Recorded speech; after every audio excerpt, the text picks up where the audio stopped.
Welcome to the Customer Wins Podcast, where business leaders discuss their secrets and techniques for helping their customers succeed and in turn grow their business. Hi, I'm Rich Walker, the host of The Customer Wins, where I talk to business leaders about how they help their customers win and how their focus on customer experience leads to growth. Some of our past guests have included Mark Ovaska of Precept, Chirag Gandhi of Millie, and Max Klein of Leah. Sorry, Lea. It's an AI company, Leah. Today, I'm speaking with Shawn Bowen, the CTO of my company, Quick.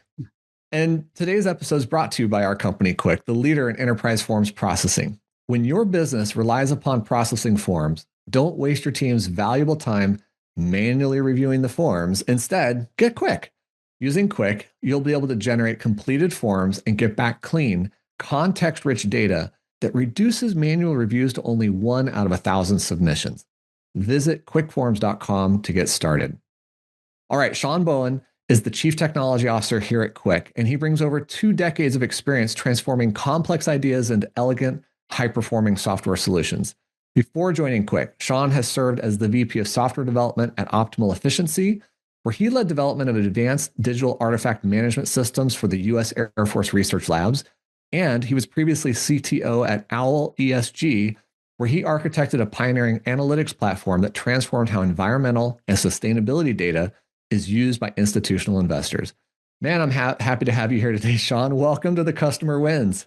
Thanks, Rich, and thanks for having me. Yeah, so for my audience, if you haven't heard my podcast before, I love to talk to business leaders about what they're doing to help their customers win, how they built and deliver a great customer experience, and the challenges to growing their own company. We have amazing leaders here at Quick, so I thought it'd be nice to bring Shawn here. So Shawn, let's gain your perspective on our business. How does our company help people? Yeah, I think that's a great question because at the end of the day, that's our mission, right? And it's important that we all have a coherent mission. And when I first came on to Quick, it was a little unclear to me exactly what the value was that we were adding. I knew that we were creating digitization of forms, and we were enabling our clients to incorporate that into their own systems and workflows.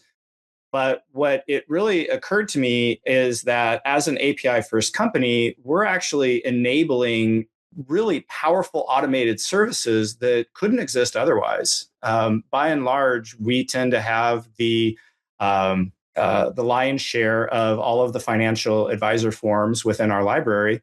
And I'm not aware of any other company that has quite that breadth of scale.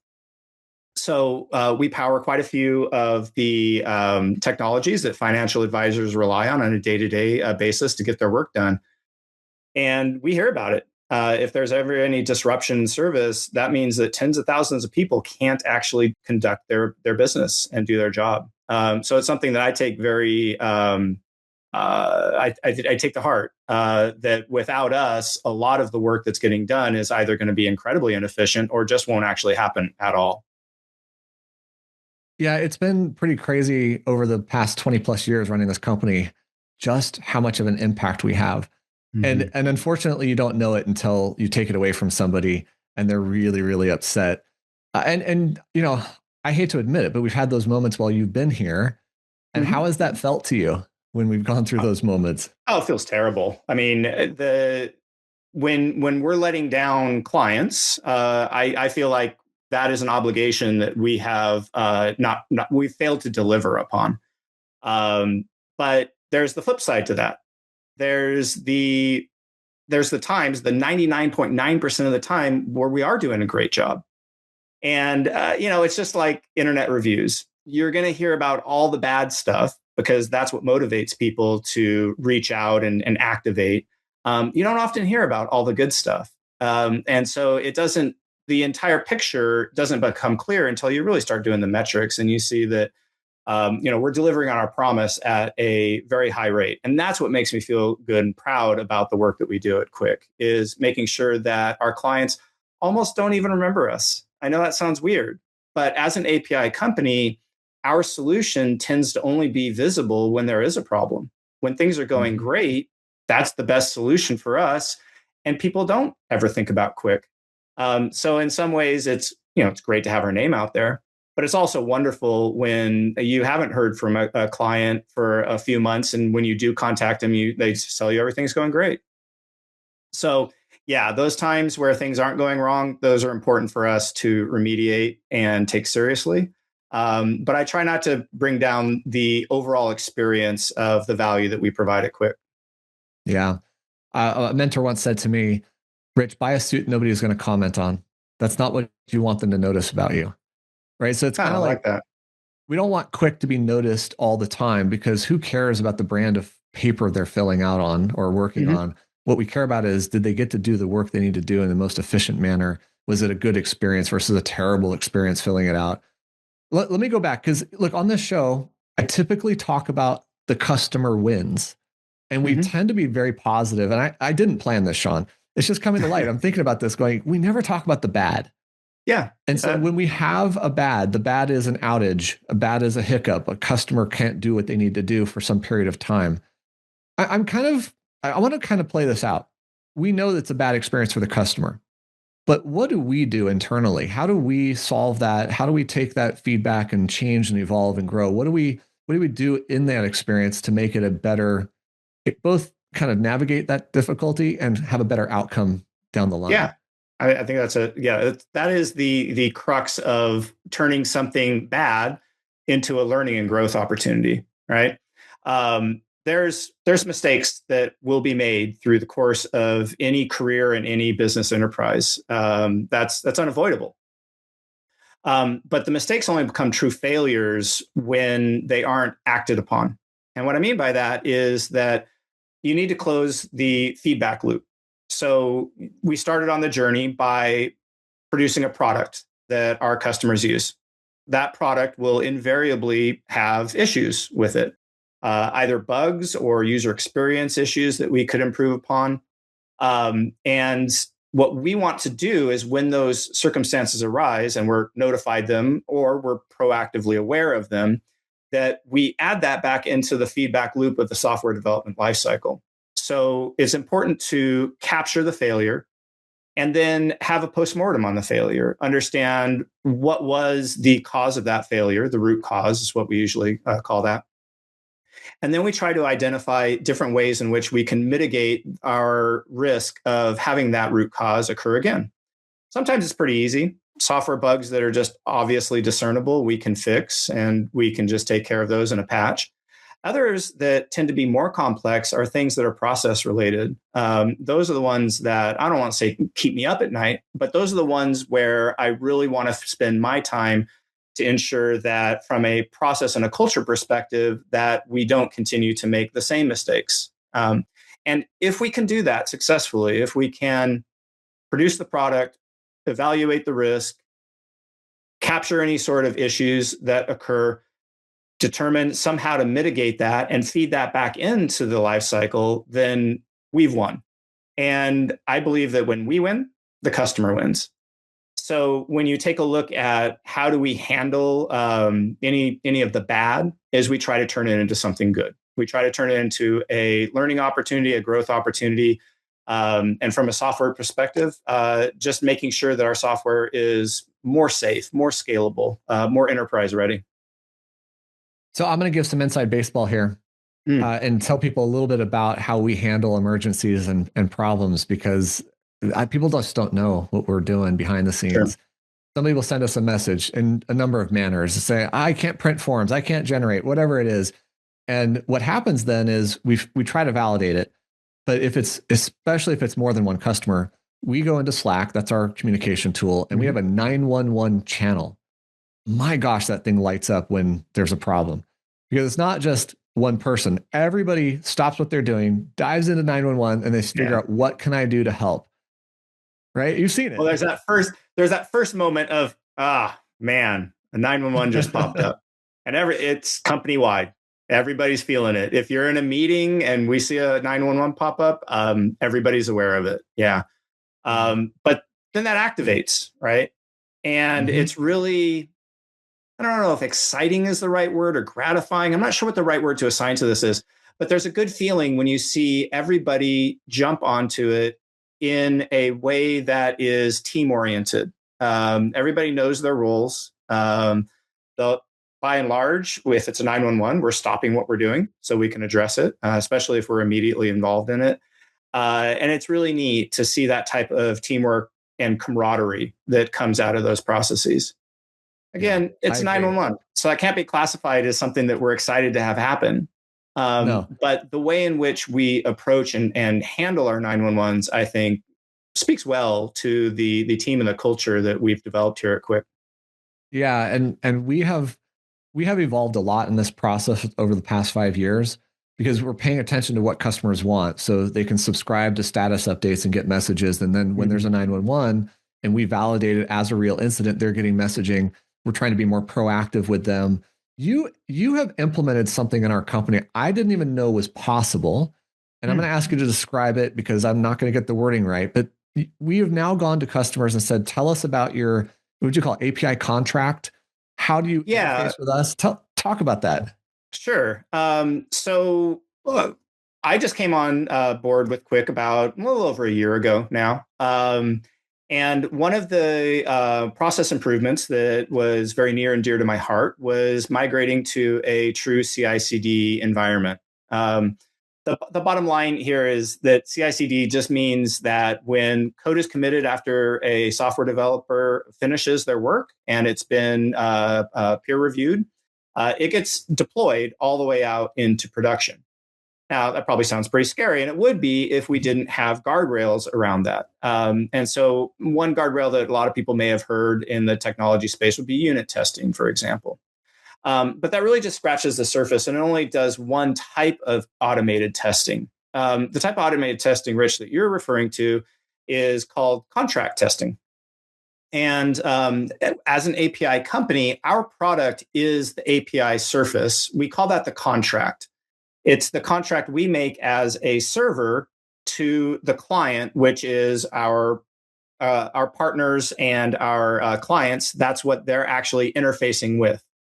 Now, as you might imagine, since these are connected software systems, the contract that we make is binding. And that's why we use that term.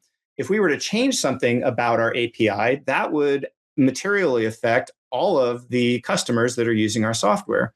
It's the quickest way to create a system-wide outage, for sure. And so one of the things that you want to do in a CI/CD environment is, one, make sure that your contract is not changing. And we call that immutability. That's pretty easy to do because we can just check that all of the endpoints have the same name, i.e. the same URL. They all accept the same parameters, and they all return the same data model when it's called. So that part's relatively easy.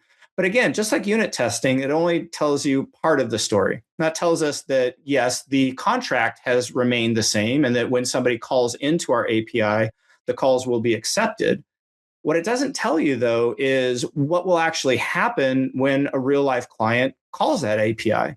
And so what I think you're alluding to, Rich, is that the next step above contract testing is actual playbook testing. And that is where we go out to our clients and we ask them specifically, how do you use our API?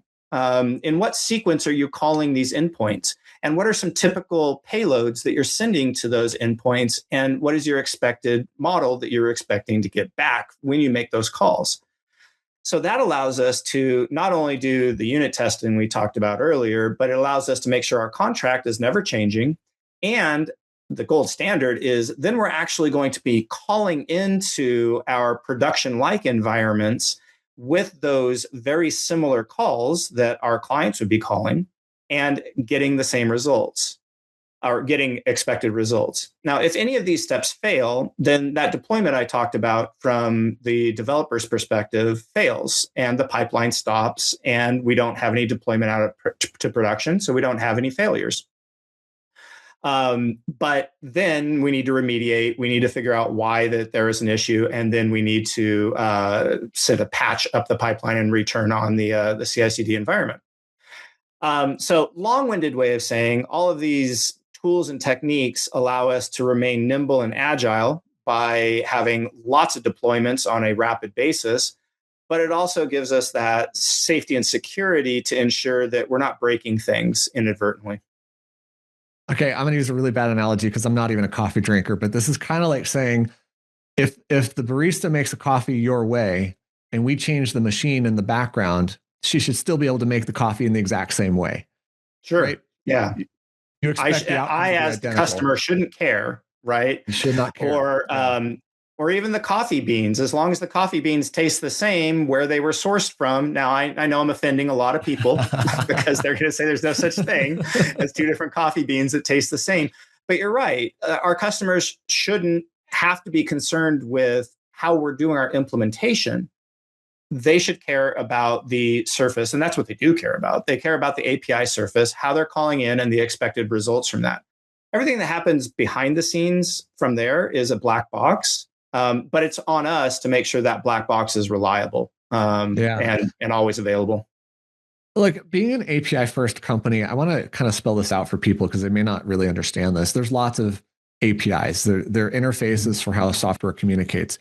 But when we're talking about Quick, we're talking about the ability to generate forms predominantly.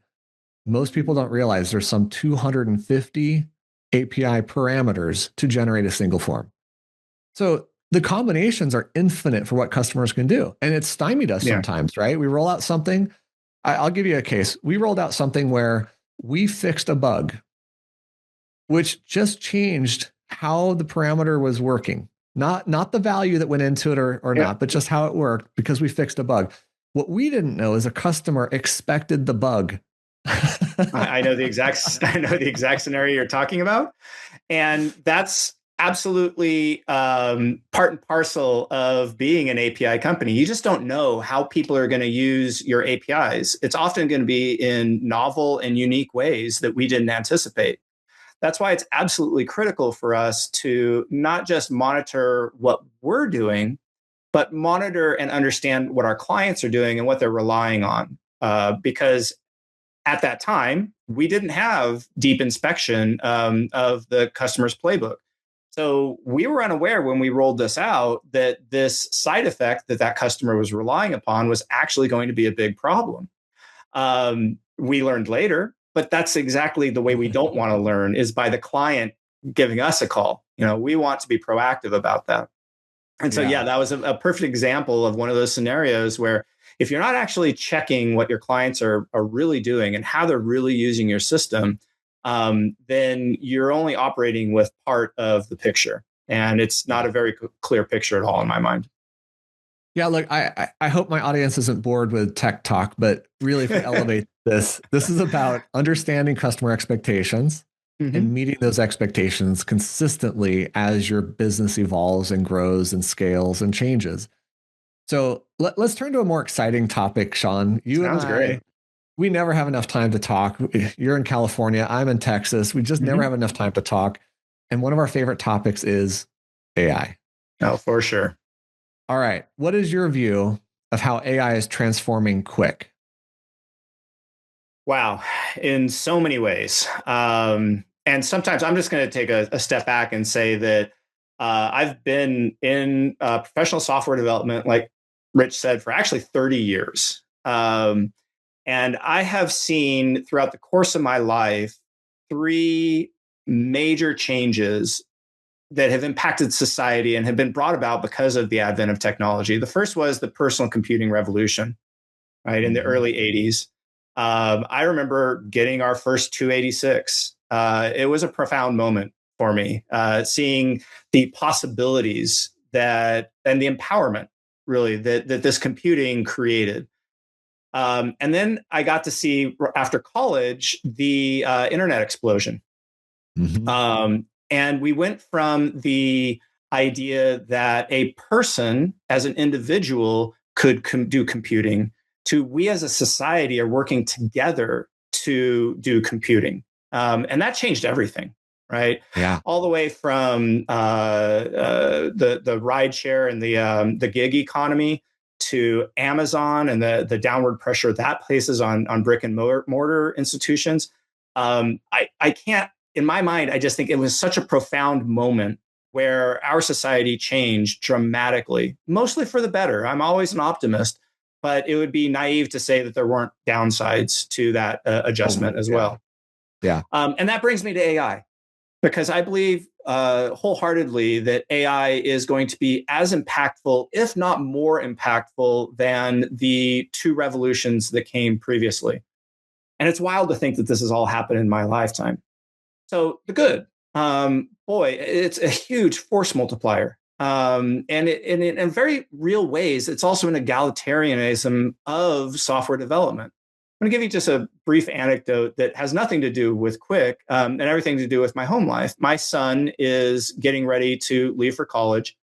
But in the meantime, he has developed this company called Nulltech, shameless plug, where he does refurbishment of computers and computer-related hardware. So, for example, he'll buy lots from Newegg of 150 motherboards, and he'll go and he'll repair the ones that are relatively easy to repair, and then he'll resell those on the market. And those that he can't repair, he'll just bundle those back up and sell those as a for parts or for scrap type of thing. So great, but where does AI come in? Well, he started looking at a lot of the software packages like QuickBooks and CRM software and all the other types of things that we typically cobble together to create a functioning enterprise solution. And he had a really interesting feedback to me. He said, Dad, I'm not really sure why I would use any of this when I can literally just create the software myself. And at first I was taken aback by that. I was like, you'll probably go down this road and you're going to see very soon that no, these enterprise software packages, they're necessary.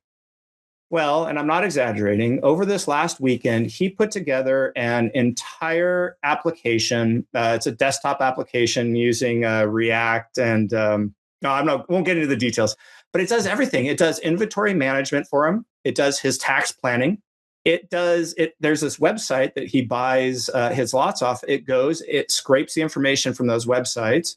It does the analysis based off of the SKUs and the pricing that he has and his integration with eBay to determine whether or not these would be good deals. And then it ranks them accordingly.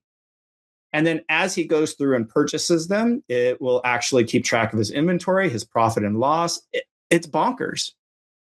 And he did this without any programming of his own over the course of a weekend where he had, probably 15 to 16 hours worth of free time.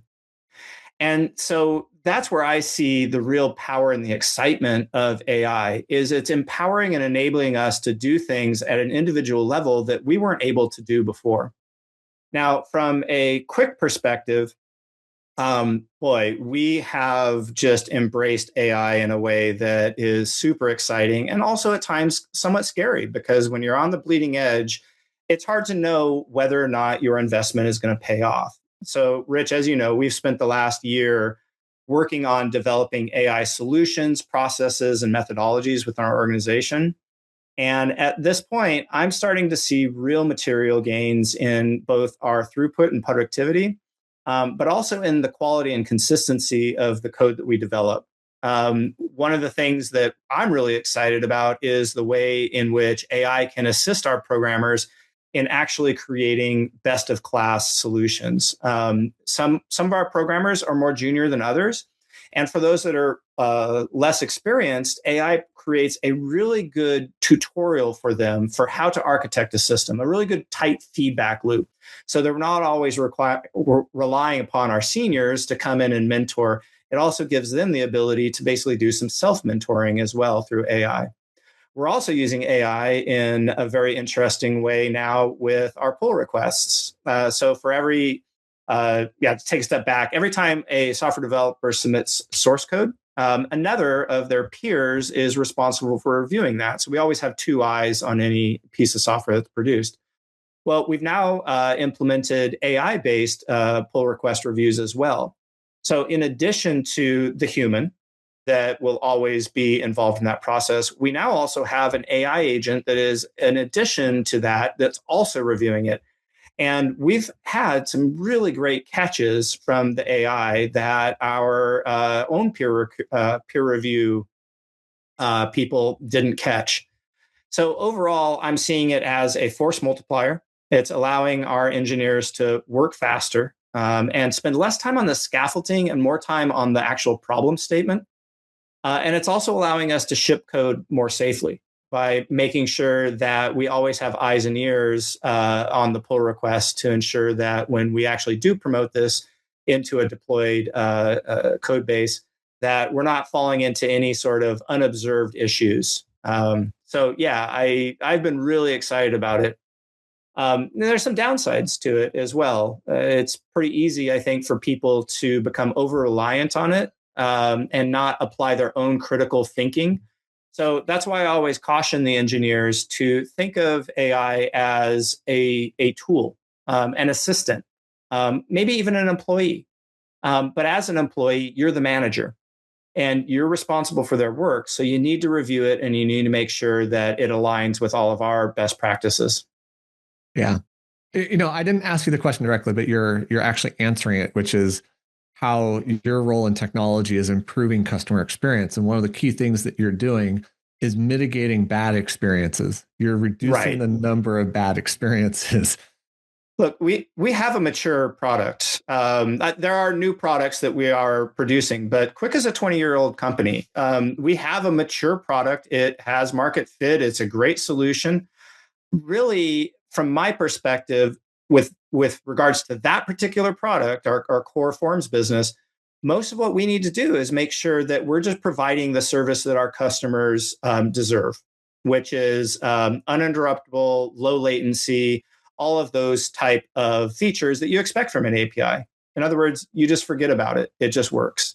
And so AI allows us to also do one of the things that we're working on right now, actually, is creating a solution where AI knows our source code base, not from a myopic perspective or just a file by file perspective, but more as an architectural perspective. So it can drill down through all the different layers of our service and understand where failure points might occur, report on areas that we could improve upon.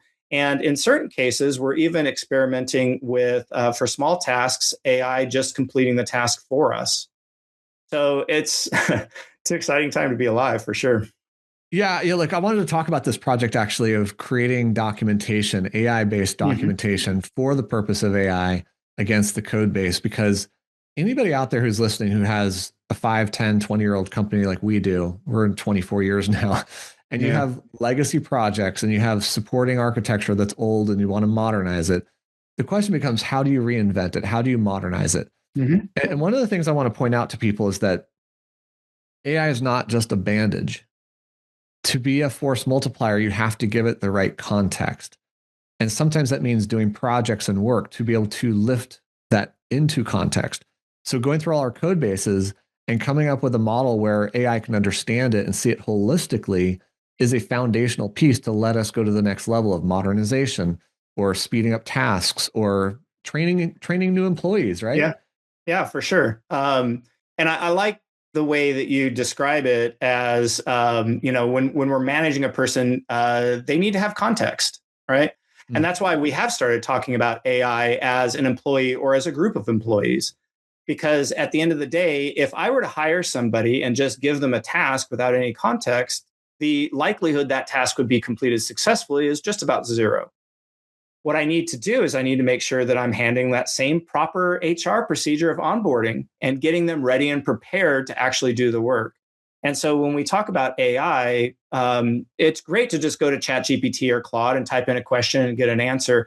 But those answers are usually not necessarily tailored to you or your particular circumstances. They're usually generalized. Yeah. And that's great. There's value in that. But there's more value in having something that is specific to your use case, specific to your situation.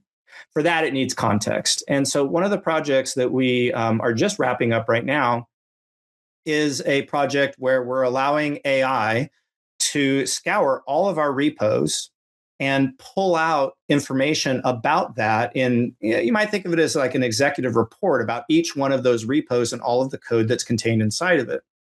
We made the decision not to allow, though, that information to actually contain the actual source code. And we did that in a specific reason, because what the end result of this particular project is a chatbot, basically, within our public-facing documentation that our customers can go and they can get answers from in a way that is more sophisticated than just this is the API signature, these are the parameters we're expecting, and this is the result you should expect. This tool allows people to want to talk about this. Yeah. No, I mean, look, when I think about API documentation, boring. Nobody wants to read it. In fact, I've always said software has to be so easy to use. You don't need a user guide. And when I think about the future of AI, I think of dynamic websites that are chat-based or interactive. So instead of going to some guide and drilling down and looking for methods and then finding the right method and then looking at the proper, just ask it the question you have. How do I connect quick to DocuSign? Boom. Here's how to do it. Here's all the data. Here's all the parameters, right? So we're just finishing up with this product. It's not quite live yet, but oh my gosh, I was tinkering around with it, and it's so much more even than what you just described. I can, for example, in the chat window say, hey, I want to call Quick's execute PDF method from, let's say, Node. It will actually write a JavaScript implementation for you of exactly what you want. And if you then say, oh, you know what, actually, I really want it to do it this way, it will then adjust that sample code, which is not really sample code anymore. This is actual, just copy and paste it right into your application and it'll work. And so I find this I'm hoping that this is well adopted. This was a sort of an idea that I had late last year about ways in which we could improve our customer onboarding and maintenance. But also it helps with onboarding our own developers as well, because they can have deep conversations with the AI about the work they're doing, and it has a knowledge of our code base. So while that chat application was the first public-facing exposure to our knowledge base that we're building inside this AI, it's certainly not the only application of it. In fact, I would say there's quite a few more impactful things that we're going to be doing with that knowledge base in the future. But building the knowledge base to begin with was, in my mind, the first step. And now that we have it, oh man, there's just so many opportunities for us to utilize that and make everybody just more knowledgeable about the domain that they're working in. Yeah, so many ways we could talk about this, but I want to point out something that I hope everybody caught. If you're going to spend 3 months, 6 months training an employee, why wouldn't you invest 3 to 6 months building out a context-rich platform to then train AI, to give AI the tool sets, the context, and people as well? And then it expands beyond that to documentation and support and everything else. So I really don't think a lot of people put enough effort into the planning of how to use AI. They're like, oh, it's fast, I can just use it. Right. But it's so much more powerful when you give it the fuel.